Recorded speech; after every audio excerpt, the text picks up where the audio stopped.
ETF index mutual funds నేర్చుకుని stock మార్కెట్లో రాణించాలనుకుంటున్నారా? వెంటనే ఈ నెంబర్కి కాల్ చేయండి. నమస్తే.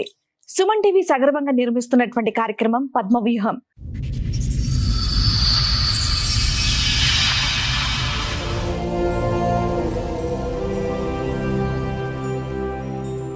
నేను బీటెక్ చదువుకున్నాను, సాఫ్ట్వేర్ ఇంజనీర్గా జాబ్ చేస్తాను. హస్బెండ్ కూడా సాఫ్ట్వేర్ ఇంజనీర్.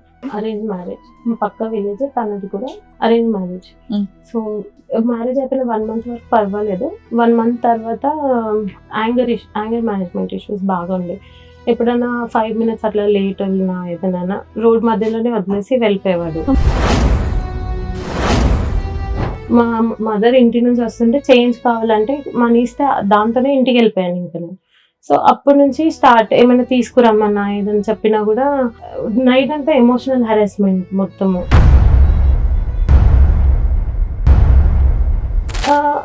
తను ఏంటి అంటే మొత్తం నేను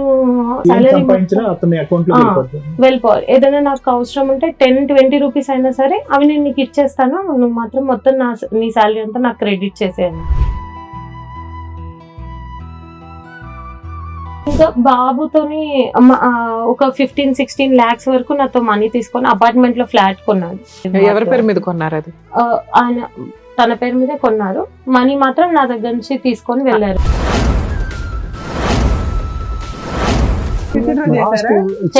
అయితే ఏమైందంటే ఇది జరుగుతుందని చిన్న అమ్మాయికి మెసేజ్ పెట్టిండు, నేను పెళ్లి చేసుకుంటాను. 50 మంది పెద్ద మనుషులు పిలిచారు, వాళ్ళే తీసుకుపోయి మాట్లాడేది. అలా ఒప్పందం ఏంటంటే నువ్వు కేసు తీసేయాలి అంటే నేను 6 నెలలు చూసినాక తీసేస్తుంది అని అమ్మాయి అన్నది. ఆ 10 రోజులు కానీ ఎప్పుడైతే అట్లా కాదు, నేను చెప్పింది గిది, నువ్వు అట్లా తీయమంటావు అంటే అప్పుడు విశ్వరూపం చూపించింది. కొట్టేసి బాబు నూపేసి దెబ్బ తగిలింది. బాబుని చూస్తే భయం వేస్తుంది మేడం. ఆ రోజు 2 సంవత్సరాల తర్వాత వస్తే మా డాడీ మా పరశురామ్ వచ్చిండు అని చుట్టుపక్కల అందరికి చెప్పింది మేడం. డాడీ అంటాడు, పేరు పెట్టి పిలిస్తే బాగా అనిపిస్తుంది మేడం బాబు.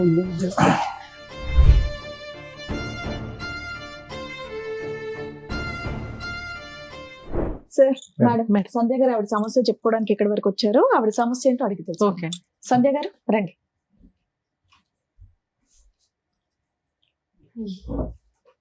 హలో అండి. నేను బీటెక్ చదువుకున్నాను. ఓకే. సాఫ్ట్వేర్ ఇంజనీర్ గా జాబ్ చేస్తాను. ఓకే. హస్బెండ్ కూడా software engineer. Okay. Arrange marriage. మా పక్కన విలేజ్. సో ఎక్కడండి మీరు? ఎక్కడి నుంచి వస్తున్నారు? వరంగల్. వరంగల్ నుంచి వస్తున్నారు. మా పక్క విలేజ్, తనది కూడా అరేంజ్ మ్యారేజ్. సో పెళ్ళైన 1 month వరకు ఫైన్, పర్వాలేదు, బాగానే ఉన్నారు.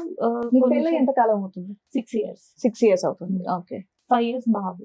ఓకే. మీ ఏజ్ ఎంత అప్పుడు? 30. 24 కి మ్యారేజ్ అయింది.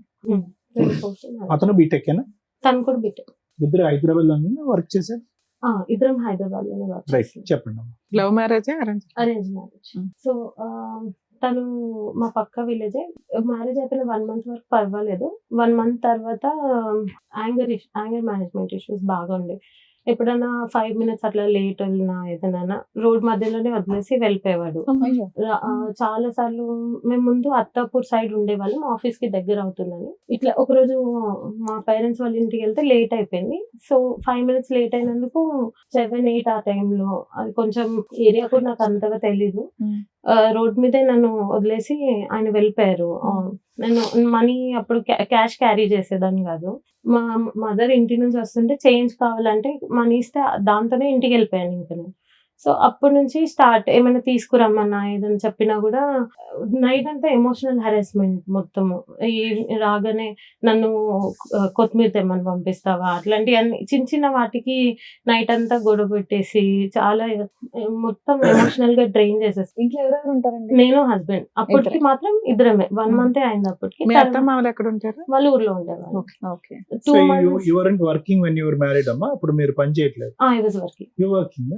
మరి ఎందుకు ఫైనాన్షియల్ గా అతనికి ఏదో ఎక్కడ దింపేస్తే డబ్బుల గురించి అవన్నీ తను ఏంటి అంటే మొత్తం నేను నా ఏం సాలరీ సంపాదించినా అతని అకౌంట్ లో వెళ్ళిపోద్ది. వెళ్ళిపోవాలి. ఏదైనా నాకు అవసరం ఉంటే 10-20 రూపీస్ అయినా సరే అవి నేను నీకు ఇచ్చేస్తాను, నువ్వు మాత్రం మొత్తం నీ సాలరీ అంతా నాకు క్రెడిట్ చేసేయాలి టోటల్ కంట్రోల్. మొత్తం.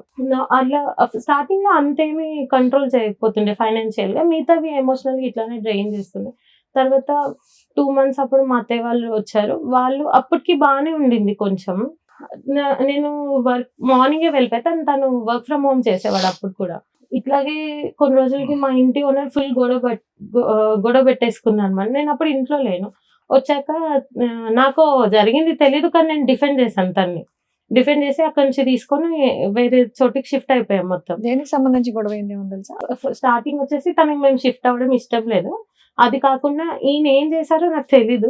ఎప్పుడైనా వాళ్ళతో ఏం మిస్బిహేవ్ చేశారో నాకు తెలియదు, కానీ ఆ మీనింగ్ లోనే కొంచెం ఆమె అబ్యూజివ్ గా మాట్లాడింది ఆయనతో. కానీ నాకు అంతా తెలియకపోయినా నేను ఒకదాన్నే ఉన్నాను అక్కడ సపోర్ట్, కానీ నేను డిఫెండ్ చేసి తీసుకొచ్చేసాను ఇంటికి. తర్వాత ఆయన 1 month అట్లా పూణే వెళ్ళిపోయాడు. నేను మా ఇంట్లోనే ఉండేదాన్ని. మా ఎప్పుడు జరిగిందండి ఇది?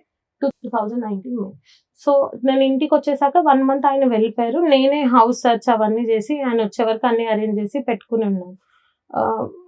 తర్వాత కూడా ఆయన వచ్చేసాక కూడా మళ్ళీ ఏమైనా ఇంట్లోకి వండుకోవడానికి గిన్నెల దగ్గర నుంచి కూడా ఏమైనా అడిగితే మీ అమ్మ వాళ్ళు తెస్తారు అవన్నీ నాకు. అప్పటికి మీ శాలరీ అంతా, ఆయన శాలరీ అంతా? నా శాలరీ అప్పుడు 38,000 వచ్చేది, తనకు 43 వచ్చేది. ఏమైనా కొన్నా కూడా. మీ శాలరీ మీరు ఏం చేసేవారు?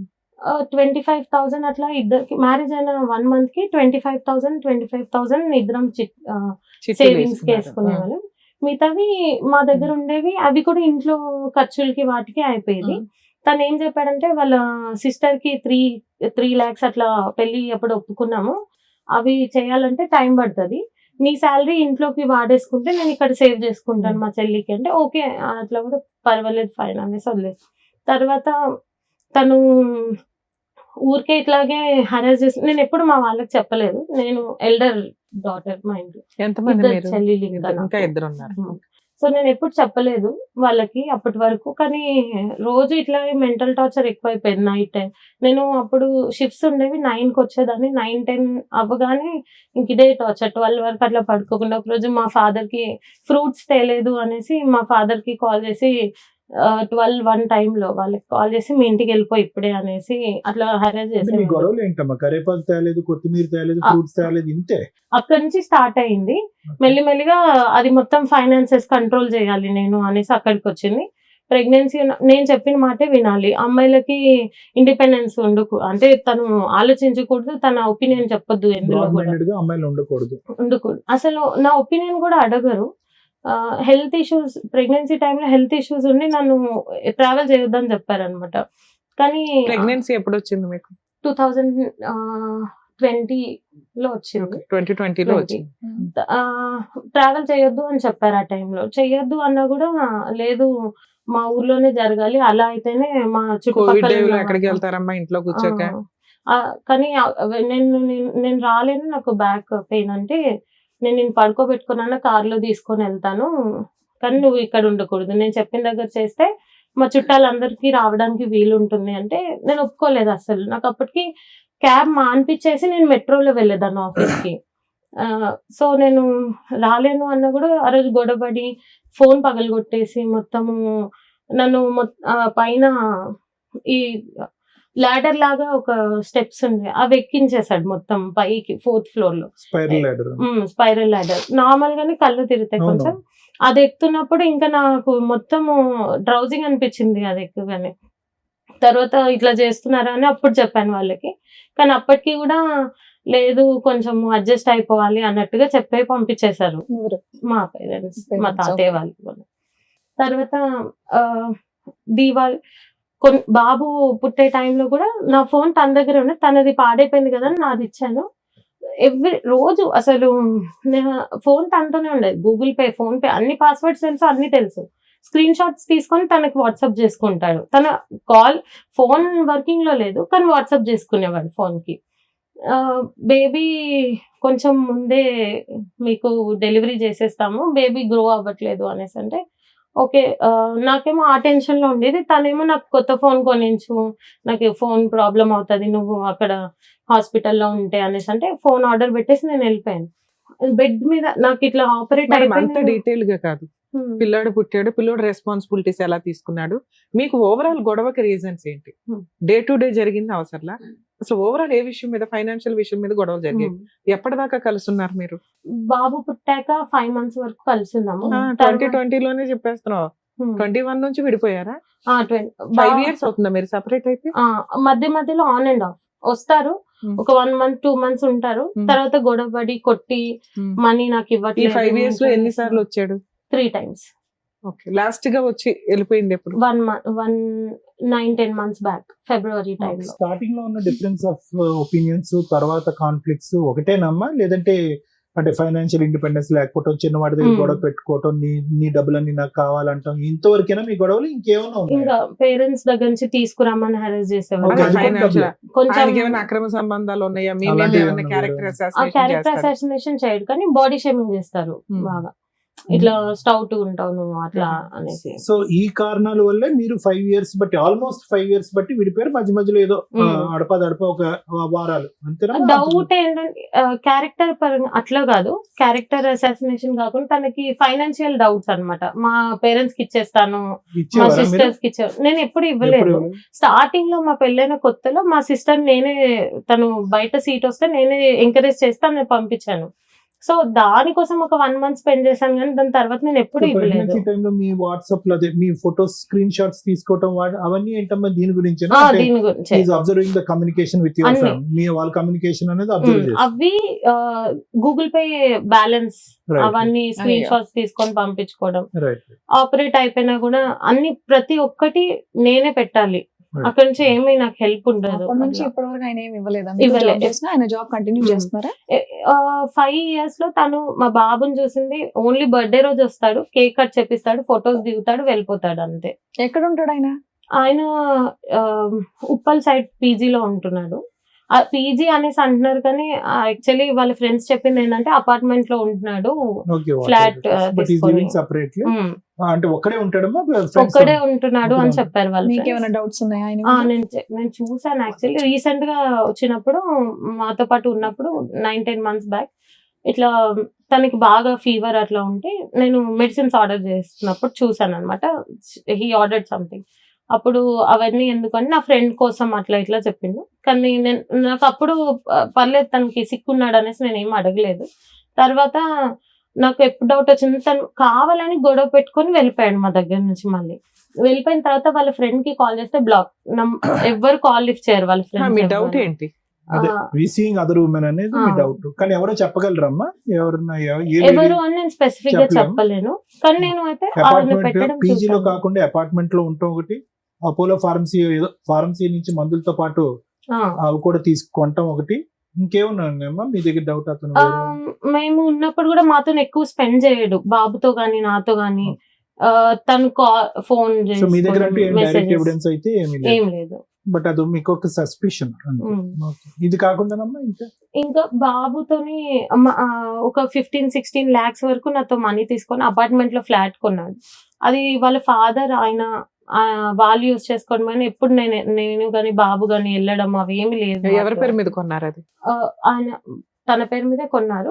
మనీ మాత్రం నా దగ్గర నుంచి తీసుకొని వెళ్ళారు. ట్రాన్సాక్షన్ ఏమైనా నడిచిందా? ఆన్లైన్ చిట్స్ మేము పే చేసినాము, వాళ్ళ దగ్గర నుంచి తీసుకొని వెళ్ళిపోయారు అనమాట. నేను పే చేసినవి కూడా తనే తీసుకొని. మీరెందుకు ఊరుకున్నారు? ఆ టైంలో మంచిగానే ఉంది కొంచెము. అంటే ఆ టైంలో మా మామయ్య వల్గర్ లాంగ్వేజ్ యూజ్ చేసి కొట్టడానికి వచ్చినప్పుడు ఈయనే సపోర్ట్ చేసి పంపించారు నన్ను. మీ ఫాదర్ వస్తారంటే. అమ్మ నువ్వు ఉన్నంత కాలం చిట్టీలు వేసి 25,000 అనుకుని మీరు 25,000 కట్టింది ఏదైతే ఉందో, ఆల్రెడీ day 1 నుంచి మీకు ఫైనాన్షియల్ గొడవలే ఎన్ని మాట్లాడుకున్నా కూడా. అట్లాంటప్పుడు 15 lakhs చిట్టి ఆయన తీసుకొని వెళ్ళిపోతుంటే ఈయన బాగున్నాడు కదా నువ్వు ఎట్లా నమ్ముతావు? day 1 నుంచి గొడవలు జరుగుతున్నాయిగా. ఈ డబ్బుల కోసం బాగున్నాడు ఈ 4 రోజులు.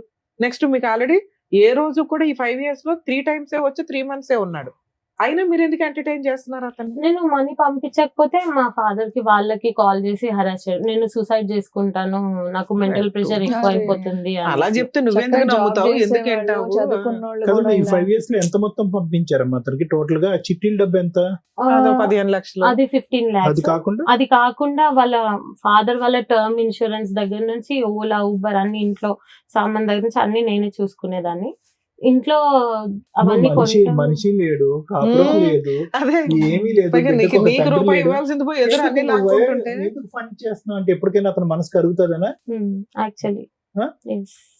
దాని తర్వాత ఇంట్లో మా మమ్మీ వాళ్ళు అవన్నీ గిన్నెలు, నేను వాషింగ్ మెషిన్ అవన్నీ తీసుకొని వెళ్ళిపోయాడు మాకు చెప్పకుండా.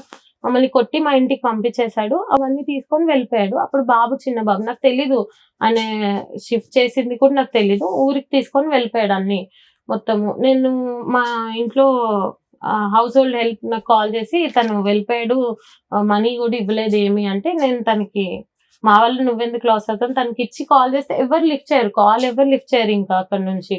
ఇప్పటికి కూడా అవన్నీ మా అమ్మ వాళ్ళు పెట్టినాయి, అందులో మా ఫాదర్ కష్టం అదంతా. అంటే నేను కాదు. గెలుపు 3 లక్షలు నువ్వు పెట్టిన డబ్బు అంతకంటే ఎక్కువ ఉంది. ఎక్కువ తింగరదానిలాగా చాలా ఉన్నావు. చిన్న పెద్ద చిన్న విషయాలు contribution. మాట్లాడుతున్నారు.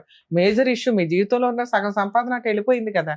అయినా నువ్వు 3 times ఎందుకు ఎంటర్టైన్ చేసావంటే మారతాడండి అంటే ఫ్యామిలీ కొంచెం నిలబెట్టుకోవడానికి ఆవిడ ఏదో కష్టపడింది, కానీ ఆయన మారట్లేదు మీ అంతేనా? ఇద్దరు సిస్టర్స్ పెళ్లిళ్ళు అయినాయి. ఒక చెల్లిదండి. ఇంకా రెస్పాన్సిబిలిటీస్ ముగ్గురేనా, మగపిల్లలు లేరా? లేదు. అప్పుడు నాన్నగారు రెస్పాన్సిబిలిటీస్ వస్తారా? మీకు కూడా Father? ఉంటాయి. కాదని అడిగింది ఎవరు? నార్మల్ గా ఇప్పుడు Father నేను వస్తారు. ఇవ్వకపోతేనే ఊర్లో అంతా మా పక్క Madam, ఊరే father కదా ని ప్రచారం మొత్తము, ఆ. తను వాళ్ళ ఈ ఫ్యామిలీకి ఇస్తుంది. సరే అట్లయినా ఓకే, మా ఫాదర్ కే కదా ఇస్తున్నా అన్నది వదిలేస్తే, నేను ఎక్కడికి వెళ్ళినా బయటికి వెళ్ళినా కూడా ఊరు వెళ్ళినప్పుడు కూడా వాళ్ళందరూ వచ్చి నువ్వు మీ ఫాదర్ కే ఇస్తావంట కదా, అమ్మాయి సాలరీ మీద బ్రతుకుతున్నాడు మీ ఫాదర్ బతుకుతారమ్మా, అది హక్కు కదా. ఇక్కడ ఆల్రెడీ మిమ్మల్ని చదివించింది ఎందుకంటే బాధ్యతలు తీసుకోవడానికి. అట్లా అని కాకుండా ఇప్పుడు మీతో పాటు మీ ఫాదర్ వచ్చారు కదా, మాట్లాడతారా? పిలుద్దాం ఒకసారి. సార్ రండి. నమస్కారం అండి. కూర్చోండి. మనకు ముందు చెప్పాలి కదా ఫాదర్ మా. అయ్యో సార్ పెద్దవారు అయ్యో సార్ Please, ఉండండి, సార్ please, ఉండండి, please. మాట్లాడదు రండి, మాట్లాడండి. కూర్చోండి సార్. అయ్యో, మీ పేరేంటి గురుగారు? శ్రీనివాస్ సార్. కూర్చోండి. ఎందుకంటే సార్ మీరు బతుకమ్మల జీవితాలు బాగుపరుస్తారు మేడం. Thank you sir. అందరి జీవితాలు మెరుగుపరుస్తారు. జనజీవ సవంతిలో కలిసేటందుకు మీరు దారి చూపిస్తారు, న్యాయ సహాయం చేస్తారు.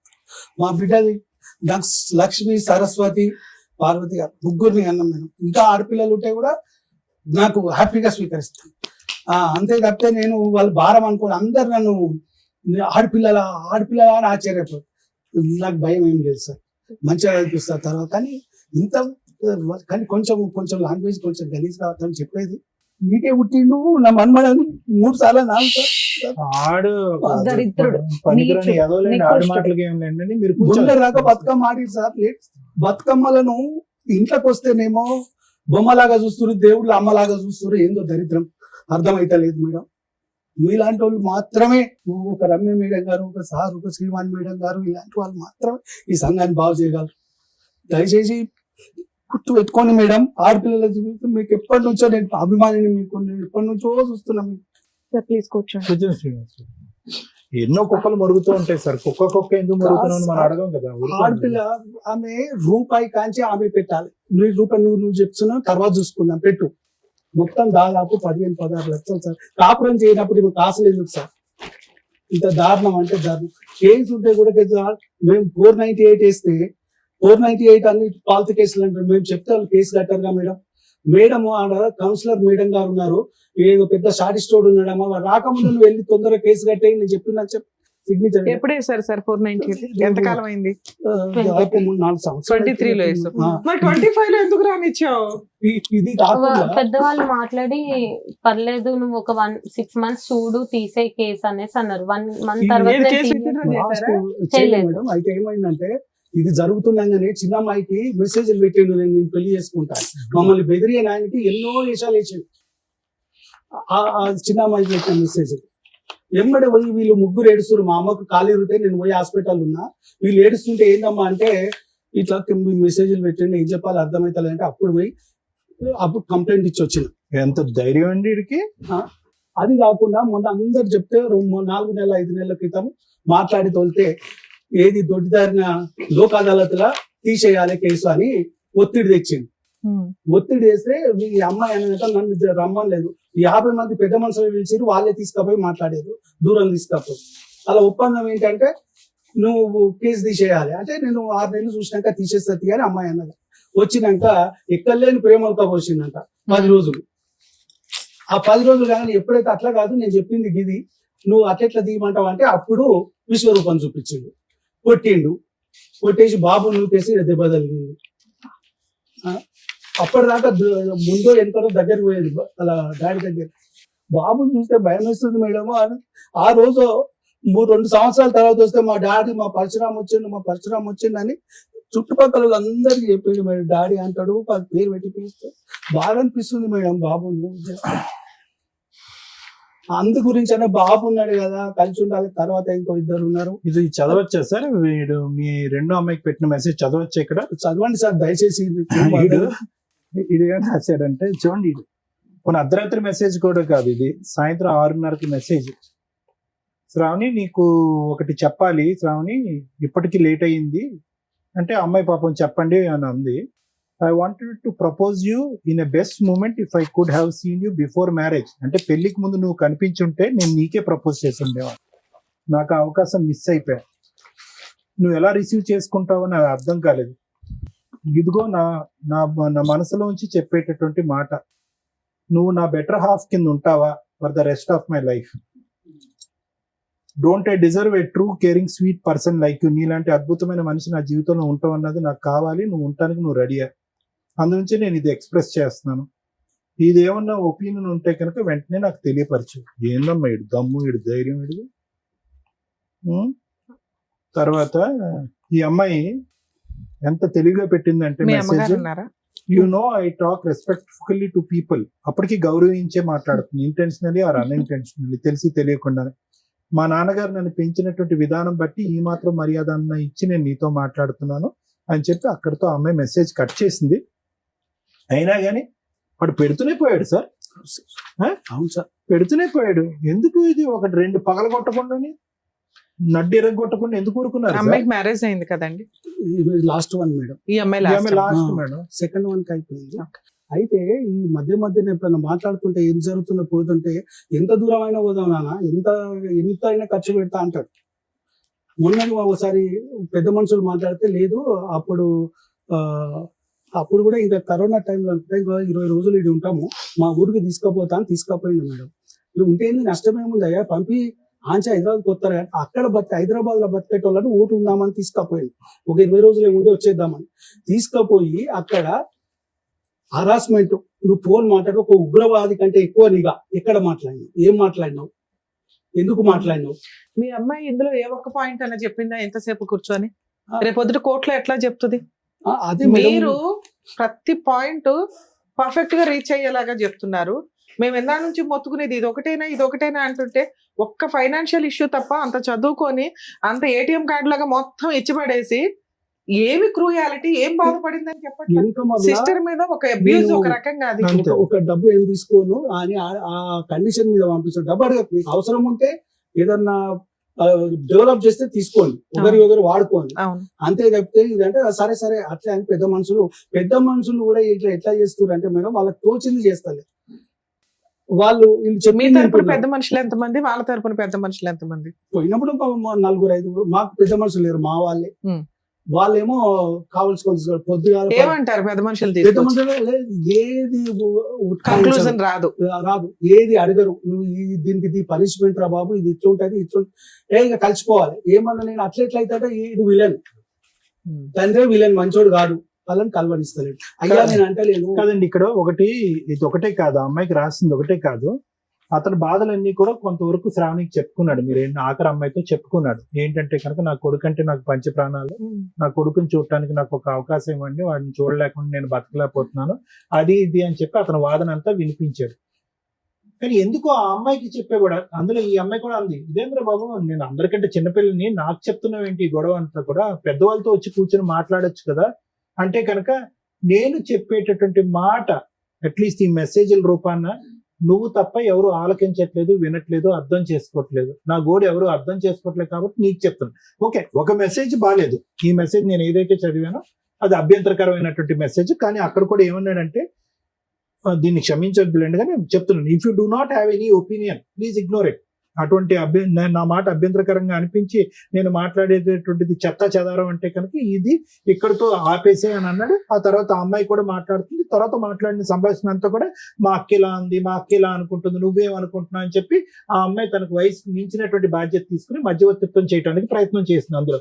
కానీ ఇందులో చాలా ఇంపార్టెంట్ పాయింట్ ఒకటి ఉందమ్మా, ఎవరు కూర్చోట్లేదు, ఎవరు నా గోడు వినట్లేదు, ఎవరు నా మాట వినట్లేదు, నువ్వు తప్ప ఎవరు వినట్లేదు శ్రావణి అని అంటుంది. ఆ అమ్మాయి ఏమొచ్చి నేను ఒక పెద్ద అన్నయ్యలా నేను ట్రీట్ చేస్తున్నాను కాబట్టి నువ్వు నాకు ఎందుకు మీరందరూ కూర్చుని ఎందుకు మాట్లాడుకోలేదు, ఎందుకు ఇంత ఇలాంటి అంశాల మీద పెళ్లి పెటాకులు అయిపోవటం ఏంటి నాకు అర్థం కావట్లేదు. సార్ అవన్నీ అతను చెప్పిన ఒట్టి ఒత్తి మాట్లాడతారు అంటే ఆయన ఎప్పుడు కొడుకుని చూడడానికి అవాయిడ్ ఎప్పుడు చేయలేదు మేడం. కొడుకుని చూడడానికి అవాయిడ్ ఎప్పుడు చేయలేదు. ఎప్పుడైనా వస్తుడు చూసుడు కనీసం మంచినీళ్ళు ఇచ్చినా కూడా కోర్టులో ఏం కేసులు పెండింగ్ ఉన్నాయి సార్? 498 వేసినాము. సో ఇది 354D. ఇది అమ్మాయి చిన్న అమ్మాయి. అదే ఓకే, అది వేశారు. డొమెస్టిక్ వైలెన్స్ కేసు వేశారు, అది నడుస్తుందా? ఇంటీరియర్ మెయింటెనెన్స్ వేశారా? ఎందుకని? అది వేసి ఎంతకాలం అయింది డివిసి వేసి? 2 years, 2023 సేమ్. సరే నేను చెప్తాను. మేడం ఇంకొకటి నెంబర్ బ్లాక్ నేను ఒక్కసారి నేను అవి కొట్టి నన్ను పంపించాక ఆడియో ఉన్నది మేడం. ఆమె కొడుతుంటే ఒక సార్ మీకు కోర్టులో కేసులు నడుస్తున్నాయి, పెద్ద మనుషులు పంచాయతీలు నడుస్తున్నాయి, కొంచెం వెల్ సెటిల్డ్ ఫ్యామిలీ, అడ్వకేట్స్ ని పెట్టుకోగలిగారు, కెపాసిటీ ఉంది. ఇక్కడ ఏమి ఎక్స్పెక్ట్ చేసి వచ్చారు? అదే మేడం ఒకటి ఆ ప్రాబ్లం చేస్తలేడు. ఇప్పుడు ఆమె ఇల్లు కట్టుకుంది మేడం, దాదాపు 1.75 లోన్ తీసుకుంది. నేను కొంత ఇచ్చేసాను. ఎవరు? మీ అమ్మాయి సొంతగా ఒక ఇల్లు కట్టుకుంది. ఎప్పుడు ఎంతకాలం అయింది కొని? ఒక 1 year.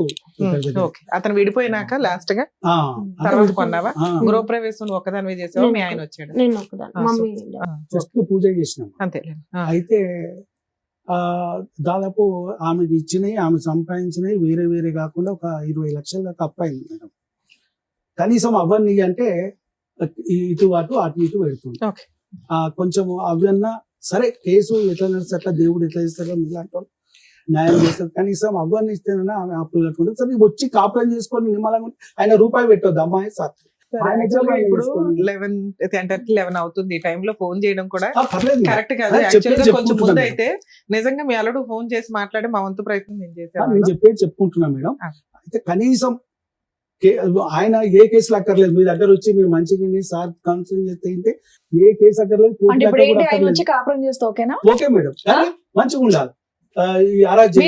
కాదండి, ఒపీనియన్ కదా ఇంపార్టెంట్. చెప్పనా మీరు చెప్పండి. ఆయన వచ్చినా కూడా 1 month maximum 1 month. Okay, what ever has happened in the past is past. ఇక్కడ నుంచి యు వాంటింగ్ ఒక కౌన్సిలింగ్ చేసి మిమ్మల్ని ఇద్దరిని కలిపి భార్య భర్తలుగా ఒక కొడుకు, ఈ వాతావరణాన్ని నువ్వు ఊహించుకోగలుగుతున్నావా? ఆ నమ్మకం మీకుందా? అది కావాలని కోరుకుంటున్నావా లేదా? కావాలా వద్దా? ఎన్వైరన్మెంట్ అసలు ఆయన క్రియేట్ చేయడు. ఒక హోమ్లీ. నీకు నమ్మకం ఉందా లేదా అని అడుగుతున్నాను నాన్న. లేదు. నాన్నగారు ఏమంటున్నారంటే మీరు మేడం మీరందరూ కౌన్సిలింగ్ చేసేసుకుని అతను బ్రెయిన్ మార్చేసి కూర్చోపెట్టి కలిపండి అని అంటున్నారు. నీకు నమ్మకం లేకుండా ఆ ప్రయత్నం చేయడం కూడా వేస్ట్. మొత్తం హాస్టల్ ఎన్వైరన్మెంట్ ఉంటుంది. హాస్టల్ ఎన్వైరన్మెంట్ లో నీకు ఏం రిస్క్ ఉందని అనుకుంటున్నావు? నీకు ప్రాణభయం ఉందా? ఉంది, నాకుంది, బాబుకి కూడా. అసలు బాబుని వీడియో కాల్ చేసి చూస్తాను. 4 years అవుతుంది. ఒక్కసారి నేను బ్లాక్ కొట్టి నన్ను పంపించాక నువ్వు ఎందుకు కొడతాడమ్మా? సారీ, మనీ ఇవ్వకపోతే నేను తాగడు. తన దగ్గర ఉండాలి అంతే. అతనేమన్నా మీ మీద కేసులు వేసాడా? నేను చేసినవని ఫాల్స్ కేసు అంతే. కాదు ఇప్పుడు ఒకటి గురువు గారు, మీరు పెద్ద మనసుతో ఒక ఆడపిల్ల జీవితం మీ కొంత కూతురు పరువు గురించి అవనియండి, కాపురం కాపాడాలి, కుటుంబం నిలవాలి అనే ప్రయత్నంతో మీరు ఇక్కడ కూర్చోండి. కానీ అటువైపు మీ ఉన్న బిడ్డ ఈ రోజు మీరు ఇందాక అన్నారు నా బిడ్డను నా గుండెల్లో పెట్టుకుని సాక్కుంటాను, నాకేం లేదన్నారు. అటువంటి బిడ్డ ఈ రోజు ప్రాణభయంతో అక్కడ అంటుంది. ప్రాణభయం అని చెప్పినా కూడా మీరు కౌన్సిలింగ్ చేసేసేయండి, ఏదో విధంగా కలిపేయండి అంటే కనుక మళ్ళీ మీరు ఇందాక నిలబడి మాట్లాడిన మాటలకు వెనక్కి తీసుకోవాల్సి వస్తుంది. సరే అంటే ఎందుకంటే మొన్నటి వరకు ఆమె ఇష్టంతోనే 3-4 నెలల క్రితము ఆమె ఇష్టంతోనే తీసుకొచ్చి మాట్లాడిపించి కూర్చున్నబెట్టి మాట్లాడిపించింది. అప్పటిదాకా ఆమె దగ్గర వ్యతిరేక భావం లేకుండా ఇప్పుడు వస్తుంది. ఈ 1 month నాకు అయినంత వరకు నేను ట్రై చేశాను చాలా బాబు కోసము. బాబు ఎప్పుడు స్పీకింగ్ నీ పేరెంట్ శృతి. హానెస్ట్లీ స్పీకింగ్ ఒక మాట చెప్పాను, అసలు ఇక్కడ ఏ పద్ధతిలో అయితే ట్రై చేయాలో ఆ పద్ధతులు జరగలేదు. అసలు ఇది విడిపోకూడనటువంటి కాపురం. నిజంగా నా మనసులో మాట నేను చెప్తాను, ఇది there is no okay financial freedom లేదు, కొడతాడు, ఇవన్నీ కూడా ఇంకా ప్రతిదీ ఇలా విడగొట్టుకుని తుంచుకుంటూ పోతాయి. అంటే ఇక్కడ కూడా ఒక మార్గం ఉంది, ఏంటంటే మ్యారిటల్ థెరపీ అంటారు, మ్యారేజ్ కౌన్సిలింగ్ అంటారు. బ్యూటిఫుల్ ప్రోగ్రామ్ అది. I asked him. ఎంత బ్యూటిఫుల్ ప్రోగ్రామ్ అంటే అది. అందులో యాంగర్ మేనేజ్మెంట్ జరిగిపోతుంది, overlapping of intersection, both personalities ఇంటర్చెక్ చేస్తాము, ఏమైనా అలవాట్లు ఉంటే మాన్పిస్తాము, ఆలోచన శైలి పెంపొందిస్తాం. ఒక బ్యూటిఫుల్ ప్రోగ్రామ్. అది చేయకుండా అంటే ఈ రోజు గట్టిగా కూర్చుని మాట్లాడుకుంటే 6 సంవత్సరాల పాటు మీ పెళ్లి అయ్యింది, నేను మాట్లాడేస్తున్నాను, నేను కొద్దిగా 2 నిమిషాలు వినండి సార్. 6 సంవత్సరాల పాటు మీరు మ్యారేజ్ అయ్యింది.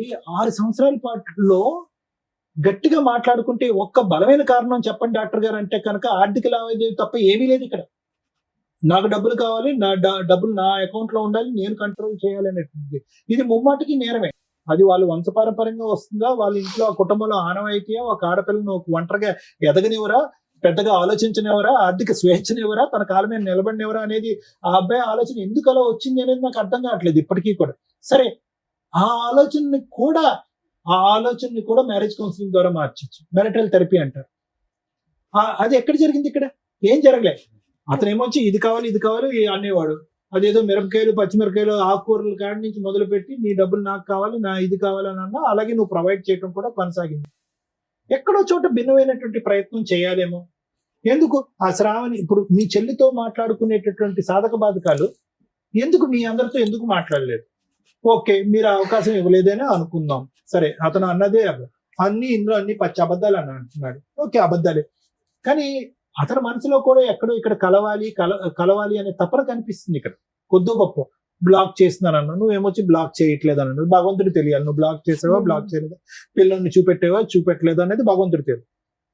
కానీ నేనేమంటున్నానంటే ఇక్కడ ఈ వేదిక మీద డీల్ చేసేటటువంటి అతిపెద్ద సమస్యల్లో, అతిపెద్దది అక్కర్లేదు, మీడియోకర్ సమస్యలో తాగుడు, తిరుగుడు, వ్యసనం, ఇలాంటివి అంశాలు ప్రధానంగా చూస్తాం.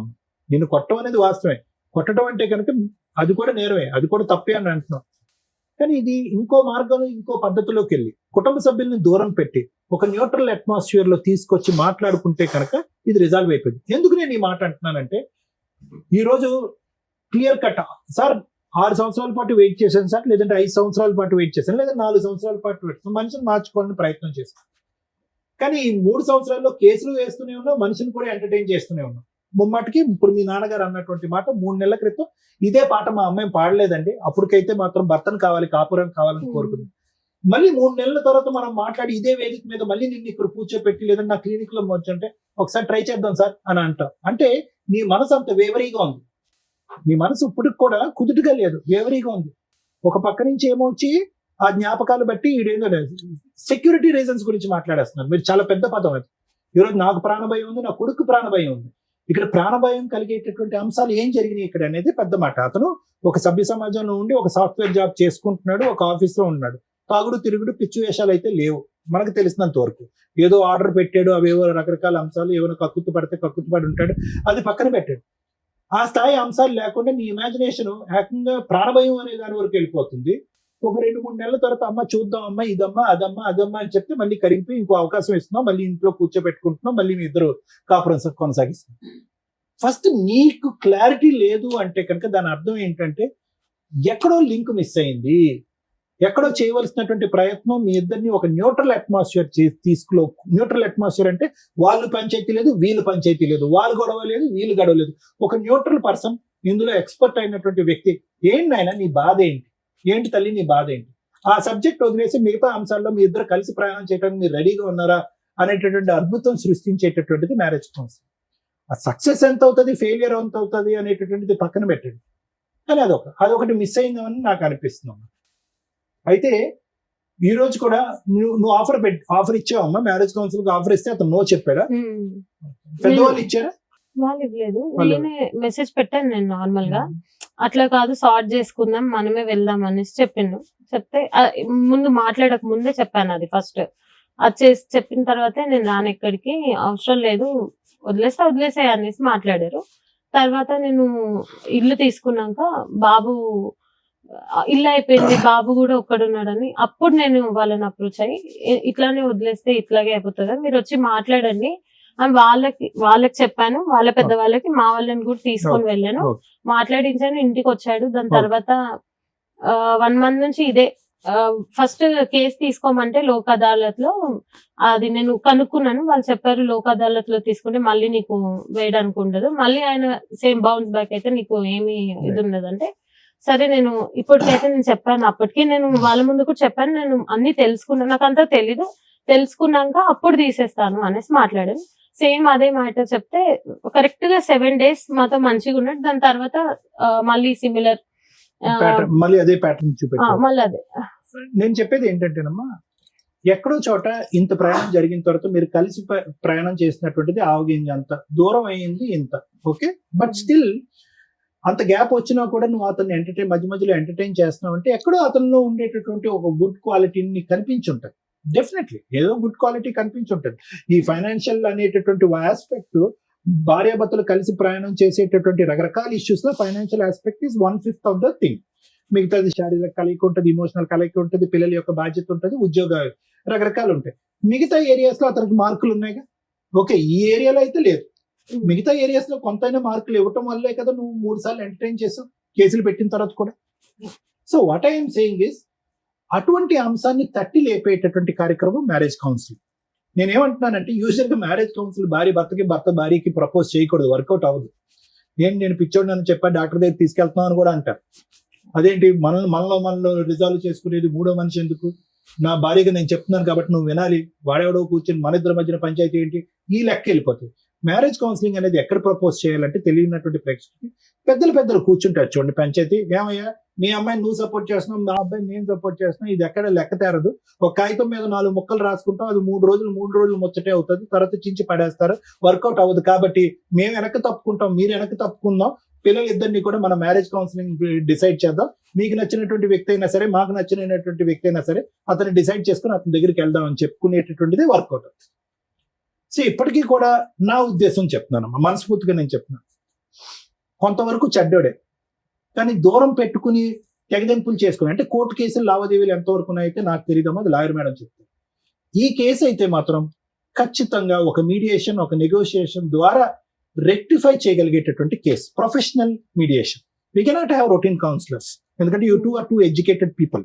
మీరిద్దరు సాఫ్ట్వేర్ ఇంజనీర్ల కింద వర్క్ చేస్తున్నారు, సభ్య సమాజంలో గౌరవంగా బతుకుతున్నారు, చక్కటి శాలరీ తీసుకుంటున్నారు, మీకు ఒక కొడుకున్నాడు. కాబట్టి సైంటిఫిక్ పద్ధతిలో ఒక ప్రొఫెషనల్ కౌన్సిలింగ్ చేస్తే కనుక ఖచ్చితంగా మీ ఇద్దరి మధ్యన గ్యాప్ క్లోజ్ అవుతుంది అనే నమ్మకం నాకైతే ఉందమ్మా.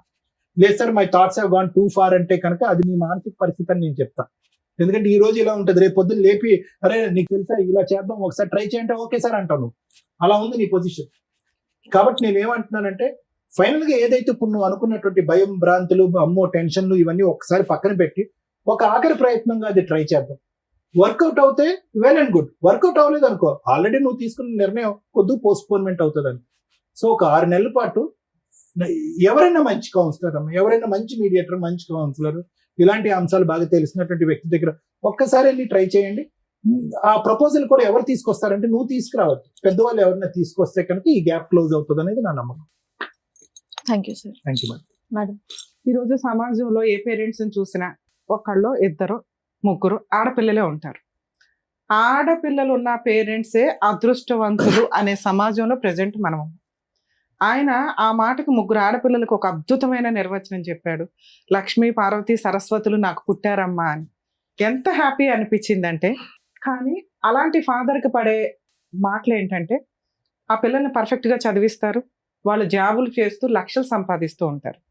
ఒకవేళ వాళ్ళ కాపురాలు నాశనం అయితే డబ్బు కోసం పిల్లల కాపురాలు నాశనం చేసి ఆడపిల్లలు ఇంట్లో పెట్టుకున్నారు. ఇది చాలా కేసుల్లో మనం వింటూ ఉంటాం. పేరెంట్స్ ఓవర్ ఇన్వాల్వ్మెంట్ వల్ల కాపురాలు నాశనం అయిపోయే స్టేజ్ నుంచి ఫైనాన్షియల్ గా ఒక అమ్మాయికి ఫైనాన్షియల్ ఫ్రీడమ్ ఉంటే కాపురాలు నాశనం చేసుకుంటారు అనే స్టేజ్ లో ఈ 2 మిక్స్ అయిపోయిన కేసు ఇది. ఒక రకంగా నిజంగా తండ్రి కూతురు కాపురం నాశనం చేశాడా, నిజంగా ఒక స్త్రీ ఫైనాన్షియల్ ఫ్రీడమ్ వల్ల, వ్యక్తిగత స్వేచ్ఛ ఎక్కువగా ఉండడం వల్ల కాపురం నాశనం చేసుకుందా, లేదా భర్త మంచోడు కాదా అనే పాయింట్స్ ఈ కేసులో మాట్లాడుకుంటే తను కాపురం చెయ్యాలా వద్దా అనేది మాట్లాడొచ్చు. ఎప్పుడైనా కాపురం చెయ్యాలి అంటే అది లీగాలిటీ ఎంటర్ అవ్వక ముందే జరగాలి. వన్స్ లీగాలిటీ ఎంటర్ అయిపోయినాక ఆ నిలబడే కాపురాలు చాలా రేర్ ఈ రోజున మాట్లాడితే. 498 2023లో ఫైల్ చేసేసి ఆ తర్వాత జరిగిన మర్డర్ కేసులు, అటెంప్ట్, సెక్సువల్ అబ్యూజ్లు జరిగిన కేసులు రేపటి రోజున ఒక మచ్చ సరస్వతి మీద వేసేసారు. ఆ పిల్లకి ఇంకా పెళ్లి కావాలి. వీళ్ళు చేసిన పని ఆ పిల్ల జీవితకాలం ఆ FIR తోటి ఆయన చేసిన పనికి మాలిన మెసేజ్కి దాన్ని పాపులర్ చేసుకోవడం వల్ల ఆ పిల్ల మీద మచ్చ పడుతుంది. రేపొద్దుట ఎవరన్నా పెళ్లి చేసుకుంటే ఈ తొక్కుల కేసు కనిపిస్తుంది. మీకు అర్థం అయ్యిందా? ఆ మెసేజ్ని మీరు ఇలా పెట్టుకొని డెసిషన్ తీసుకోవాల్సింది పోయి లీగల్ గా మనకేదో అద్భుతాలు జరుగుతాయని ఒక తప్పు చేయని పిల్ల క్యారెక్టర్ని, ఎందుకంటే సమాజంలో ముందు ఆడపిల్లనే అంటారు, ఆవిడ తప్పు చేసిందా తప్పు చేయలేదా ఈ పక్కన పెట్టండి. అతను లీగల్ సపోర్ట్ కోసం అయి ఉండొచ్చు. కర్మ ఏంటంటే ఈ కేసులో అతను ఎవరో మాకు తెలియపోయినా మాకున్న సీనియారిటీ మీద అతను కరెక్టే, ఈవిడ కరెక్టే. అర్థమవుతుందా? మరి ఈ కాపురం నిలబడదా అనే పాయింట్స్ మనం మాట్లాడదాం. అతను కరెక్ట్. ఏ రకంగా కరెక్ట్? పిల్లాడిని తాపత్రయపడిపోతున్నట్టు, నాకు అసలు వీళ్ళు ఛాన్సే ఇవ్వట్లేదు, సో ఫైనాన్షియల్ గా మేమిద్దరం ఒకటే కాబట్టి నేనే లీడరు, ఎందుకంటే మా ఆవిడ సంపాదన అంతా వాళ్ళ నాన్న తినేస్తున్నాడు, వాళ్ళ అమ్మ నాన్న తినేస్తున్నారని. అమ్మాయి జాబ్ చేస్తుంటే మ్యారేజ్ టైంలోనే ముందుగా మాట్లాడుకోండి మీ అమ్మాయి శాలరీ ఏం చేస్తారు అని. ఆ టాపిక్కే రాలేదు మేడం, మేము మాట్లాడలేదంటే కాపురాలు నాశనం అయిపోతాయి. 50,000 సాఫ్ట్వేర్ లేకపోతే ఏదైనా ప్రొఫెషన్ లోనో ఉంటే మా అమ్మాయికి శాలరీ ఇదిగోండి, పెళ్లికి ఎంత అప్పు అవుతుంది, మాకింత రెస్పాన్సిబిలిటీ, కూతుర్లు ఇళ్లే బాధ్యతలు ఇళ్లే తీసుకోవాలి కదా. 5 ఏళ్ళు తీసుకుంటారా 10 ఏళ్ళు తీసుకుంటారా, జీవిత కాలంలో వీళ్ళ శాలరీలోంచి పేరెంట్స్ కి ఎంత ఇస్తారు? కన్ను ఏంటంటే ఆడపిల్లల దగ్గర బతకడానికి కూడా తల్లిదండ్రులు అసహ్యంగానో లేకపోతే సమాజం ఏమనుకుంటుందో అనే భయంతో బతుకుతారు. అప్పుడు వాళ్ళని పోషించడానికి ఫైనాన్షియల్ సపోర్ట్ చేయాలి. వాళ్ళ దగ్గర ఆస్తులు ఉంటే ఓకే, లేదా ముగ్గురు ఆడపిల్లలు షేర్ చేసుకొని ఫైనాన్షియల్ గా మిమ్మల్ని చూడాలి. అది తప్పు పని కాదండి. ఎవరు మిమ్మల్ని వేలుపెట్టి ఏం చూడరు కూడా. మీ దగ్గర ఉన్నా అలా ఇవ్వడం వాళ్ళకి ఆనందం ఒక రకంగా. అది ముందుగా మాట్లాడుకోండి. ఎందుకంటే హస్బెండ్ వాళ్ళ కట్నాలు తీసుకునేటప్పుడు తక్కువ కట్నం ఏదో అనుకొని అబ్బా అమ్మాయి ఈ రోజు 50 తర్వాత ₹1,00,000 సంపాదిస్తుంది, నెలకు 1,00,00,000 సంవత్సరానికి 1,00,00,000 వస్తాయి అనుకుంటే కుదరదు. ఇవి ముందే మాట్లాడుకుంటే ఈ ఫైనాన్షియల్ విషయం మీద గొడవ జరగదు. ఇలా ఫస్ట్ టాపిక్, మేడం మా ఇద్దరికి ఇంత శాలరీ, నాకు 35 ఆయనకు 45, 25 ఇద్దరు పర్సనల్ గా దాచు, సూపర్. మిగతాది ఇద్దరం కలిపి మాట్లాడుకున్నాం, ఇల్లు నడిపిస్తామని. ఈ పెచ్చది ఏం చేసిందంటే ఈ పార్టీకి కూడా ఆళ్ళకే వెళ్లేలాగా చిట్టి మొత్తం ఇచ్చింది. ఈ హస్బెండ్ కి మార్కులు ఎక్కడ పడట్లేదు, ఆయన మాట్లాడిన పాయింట్స్ దగ్గరే మాటలు పడట్లా. ఒకటి, భార్యకి ఎంత ఫైనాన్షియల్ ఫ్రీడమ్ ఇవ్వాలో చూసుకోవాలా. తల్లిదండ్రుల కోసం ప్రాపర్టీ కొని భార్య అప్పటిదాకా సంపాదించిన 15 లక్షలు డిపాజిట్ చేసి తీసేసుకున్నాడు చిట్టీల రూపంలో. అంటే ఫైనాన్షియల్ గా అతను గ్రిప్ తీసుకోవాలనే చూసుకుంటున్నాడు డే 1 నుంచి. అలాంటి వ్యక్తితో ఈవిడ ఎక్కువ కాలం బతికిద్దంటే 10 years తర్వాత మళ్ళీ ఇక్కడే కూర్చుంటుంది. ఎందుకంటే ఇప్పుడు సొసైటీ కోసం పిల్లల కోసం అడ్జస్ట్ అయ్యింది అంటే రేపటి రోజున ఈ ఫైనాన్షియల్ క్రష్ ఏదైతే ఉందో తను భరించలేదు. ఎందుకంటే 2 lakhs అవుతుంది, 3 lakhs అవుతుంది. 2 lakhs ఆయనకి ఇవ్వాలంటే ఈవిడ చేసేది ఏంటి? ఇప్పుడు ఆయన చేస్తున్నది ఏంటి? ఇంట్లో ఆవిడ ఎదురుగా ఒక రూమ్మేట్ లాగా అన్ని షేర్ చేసుకుంటున్నప్పుడు తను నేనేం చేయగలను అనేది ఉంటుంది. తనకి రూమ్మేట్ గా ఎంత చేయాలో చేసి మిగతాది వాడుకుంటే తన పర్సనల్ ఫ్రీడమ్ అనేది, ఫైనాన్షియల్ ఫ్రీడమ్ ఉండాలి. అది అక్కడ మిస్ అయింది. 2, ఒక అల్లుడు రేపటి రోజున ఇంట్లో పెద్దల్లుడుగా కూర్చొని బాధ్యత తీసుకోవాలంటే ఆయన తండ్రి పాత్ర తీసుకోవాలి. ఆడపడుచు మరదలకి పెళ్లి చేయాలంటే మరదలు మా ఆవిడ కంటే నువ్వే బాగా అండర్స్టాండ్ చేసుకుంటున్నావు, మా మామగారు మీ నాన్న నా భార్య అసలు నన్ను అండర్స్టాండే చేసుకోవట్లేదని చిన్నపిల్లకి చెప్పడం ఏమిటి? ఆ పిల్ల జీవితకాలంలో బావ దగ్గర నాన్న అని కూర్చోగలదా? బాధ్యత తీసుకోగలదా? అది డ్యామేజ్ అయిపోయింది. ఆయన ఏ ముఖం పెట్టుకొని మీ ఇంట్లో భోంచేస్తాడు మీకు 3వ కూతురు ఉండగా? మిమ్మల్ని కొన్ని మాటలు మేము కేసుల్లో వింటూ ఉంటామంటే దిగజారి మాట్లాడుకుంటారు. 30 ఏళ్ళు 40 ఏళ్ళు ఉన్న కొడుకు తల్లి పక్కన పడుకుంటే అది కొడుక్కి 70 ఏళ్ళు వచ్చినా తల్లి పక్కన పడుకుంటే ఆడు కొడుకే, పసిపిల్లోడే. అలాగే అదే ఆడపిల్లల్ని పడుకోవద్దు తండ్రి దగ్గర అంటాం, ఎందుకంటే సేఫ్. వాళ్ళకి అన్కాన్షియస్ లో ఎలా ఉంటుంది, తాగుళ్ళు ఎలా ఉంటారని. అది సేఫే తప్ప తండ్రికి కూడా ఆ నీచమైన బుద్ధి ఉండదు. ఎక్కడో కర్మకాలి 1-6 దరిద్రులు ఉంటారు తప్ప.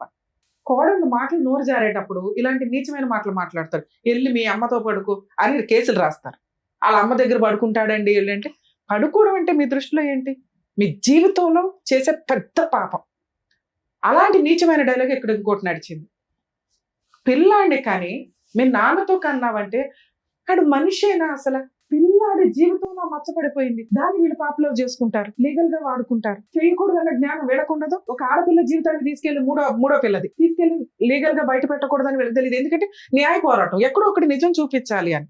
ఈ రకంగా ఒక పసి పిల్లోడి మీద మచ్చపడింది చెయ్యని తప్పుకి, ఒక మూడో కూతురు మీద మచ్చపడింది, దానికి అసలు తెలియని కూడా తెలియదు. ఇంత నీచమైన సమాజంలో మనం ఉన్నాం. ఈ రెండిట్లోనే పాతాళంలోకి వెళ్ళిపోయాడు ఆ తండ్రి, ఆ అల్లుడు. ఏ ముఖం పెట్టుకుని ఆ ఇంట్లో కొడుకు ముందో, మామగారి ముందో, మరదల ముందో కూర్చొని బాధ్యత తీసుకోగలడు, భోజనం చేయగలడు. కలపాలా ఇలాంటి కేసుని? ఫైనాన్షియల్ గా తేడా ఉంటే ఓకే, ఆల్రెడీ ఇవిడ ఫ్రీజ్ అయిపోయి ఉంది. 5 years మ్యారిటల్ రిలేషన్ లో ఏ రోజు కూడా మీ అల్లుడు నాకు భార్య కావాలని కేసులు ఫైల్ చేయాలి. ఈవిడ సమాజానికి భయపడో, పిల్లలకు భయపడో, ఓకే మారతాడనో 3 సార్లు ఛాన్స్ ఇచ్చింది తప్ప. అంత మెసేజ్లు పెట్టిన అల్లుడు 2023లో కేసు ఫైల్ చేస్తే కనీసం నాకు విజిటేషన్ రైట్స్ ఇవ్వండి అని కేసు ఫైల్ చేయాలి. అర్థం అవుతుందా? పిల్లాడిని చూసే రైట్స్ మీ అల్లుడికి లీగల్ గా ఉన్నాయి. పిల్ల మీద మెసేజ్లు పెట్టుకుంటూ కూర్చోవడం ఏంటి? మీ అమ్మాయి ఎంటర్టైనే చేయకూడదు. మీ అమ్మాయికి తెలియదు, ఇది వీళ్ళ కుటుంబం. ఆ పిల్లని ఈ ఉచ్చులోకి లాగి చాలా తప్పు చేశారు. ఆ పిల్లకి మెసేజ్ వచ్చిన రోజే పోలీస్ స్టేషన్ కంప్లైంట్ ఇవ్వాలా, దాన్ని ఈవిడ కేసుల్లో వాడుకోవచ్చు. స్పెషల్ కేసు వేసి ఆ పిల్ల క్యారెక్టర్ని రోడ్డు మీద పెట్టారు చెయ్యని తప్పుకి. లోక్ అదాలత్లో కేసులు ఫైల్ చేసినాక లోక్ అదాలత్లో మేడం మీకు డౌట్, లోక్ అదాలత్లో పెడితే కేసు మళ్ళీ వేయడానికి ఉండదని, అది అబద్ధం అండి. లోక్ అదాలత్లో కేసు ఫైల్ చేసి మీరు రిప్రజెంటేషన్ ఇస్తే అది క్లోజ్ చేయడానికి 3 months అబ్జర్వేషన్ పీరియడ్ ఉంటుంది. ఈ 3 months లో మనిషి మంచోడా, మారాడా, మారలేదా, 90% ఆ 3 months బాగుంటారు కేసు క్లోజ్ అయ్యేదాకా.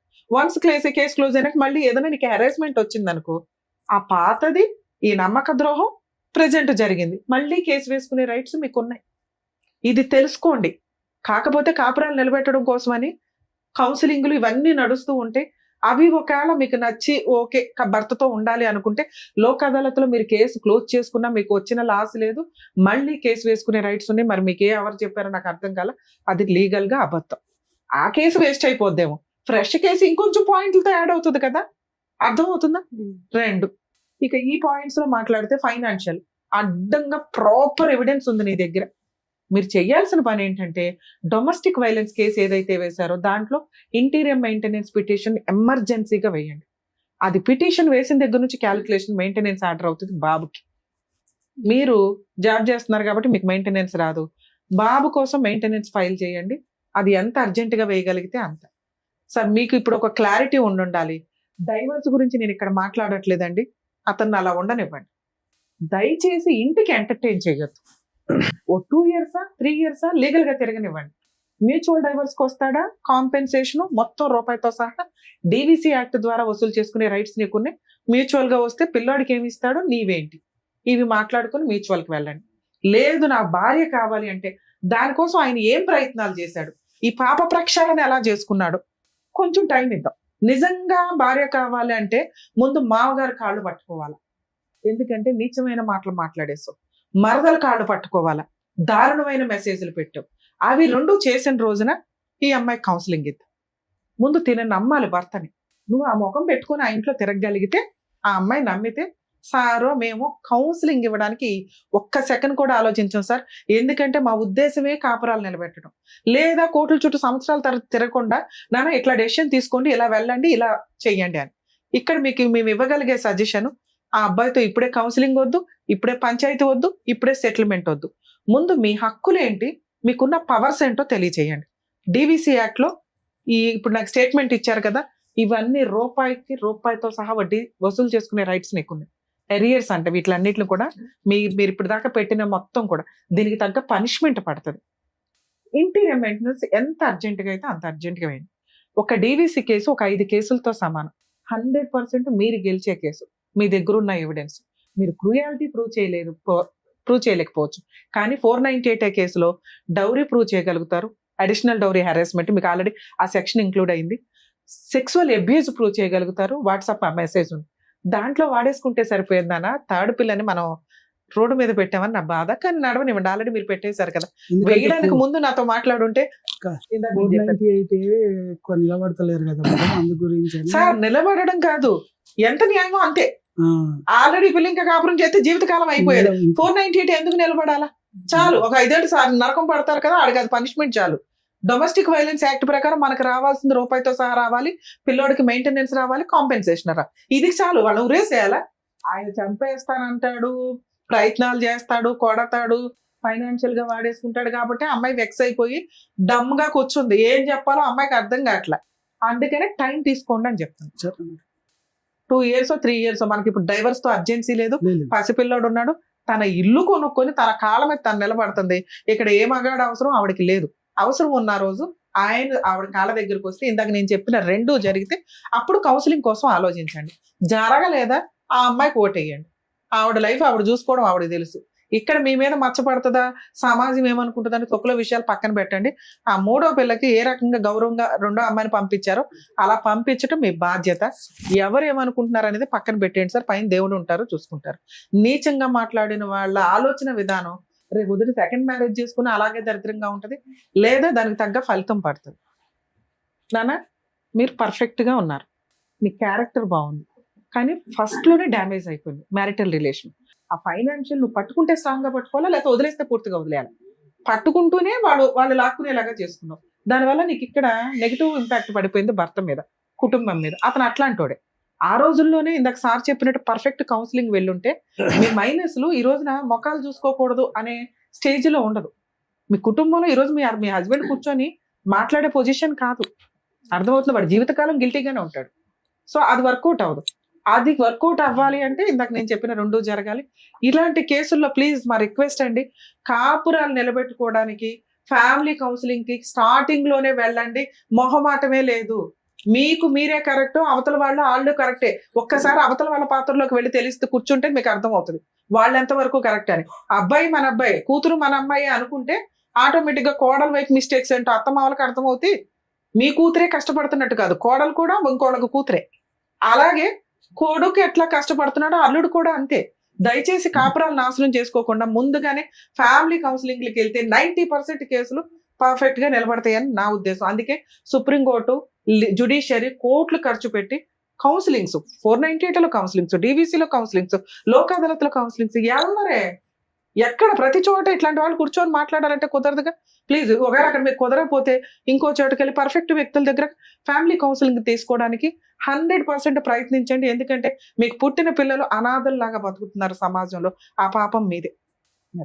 Thank you ma'am. Thank you. All the best ma'am. Thank you. సరే ఇస్తాను, తీసేసుకెళ్తారు.